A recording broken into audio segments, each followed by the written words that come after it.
नमस्कार दोस्तों, हम जानेंगे हरितालिका तीज क्यों किया जाता है और तीज की कथा।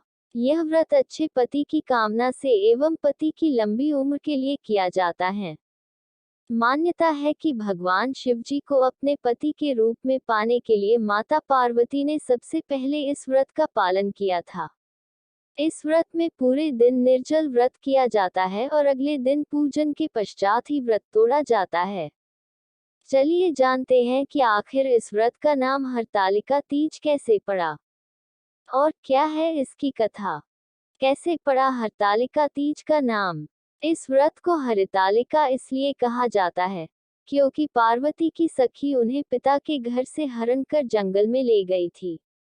देवी पार्वती ने मन ही मन भगवान शिव को अपना पति मान लिया था और वह सदैव भगवान शिव की तपस्या में लीन रहती थी। पार्वती जी के मन की बात जानकर उनकी सखियां उन्हें लेकर घने जंगल में चली गईं। इस तरह सखियों द्वारा उनका हरण कर लेने की वजह से इस व्रत का नाम हरतालिका व्रत पड़ा। इस व्रत के पीछे माता पार्वती और भगवान शिव की कथा काफी प्रचलित है। कहा जाता है कि पिता के यज्ञ में अपने पति शिव का अपमान देवी सती सहन नहीं कर पाए। उन्होंने खुद को यज्ञ की अग्नि में भस्म कर दिया। अगले जन्म में उन्होंने राजा हिमाचल के यहाँ जन्म लिया और इस जन्म में भी उन्होंने भगवान शंकर को ही पति के रूप में प्राप्त करने के लिए तपस्या की। देवी पार्वती ने तो मन ही मन भगवान शिव को अपना पति मान लिया था और वह सदैव भगवान शिव की तपस्या में लीन रहती थी। राजा हिमाचल चिंतित होने लगे।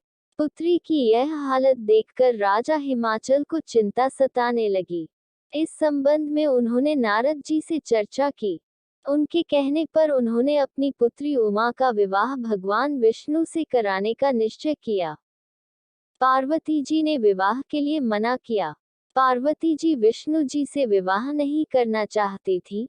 पार्वती जी के मन की बात जानकर उनकी सखियां उन्हें लेकर घने जंगल में चली गईं।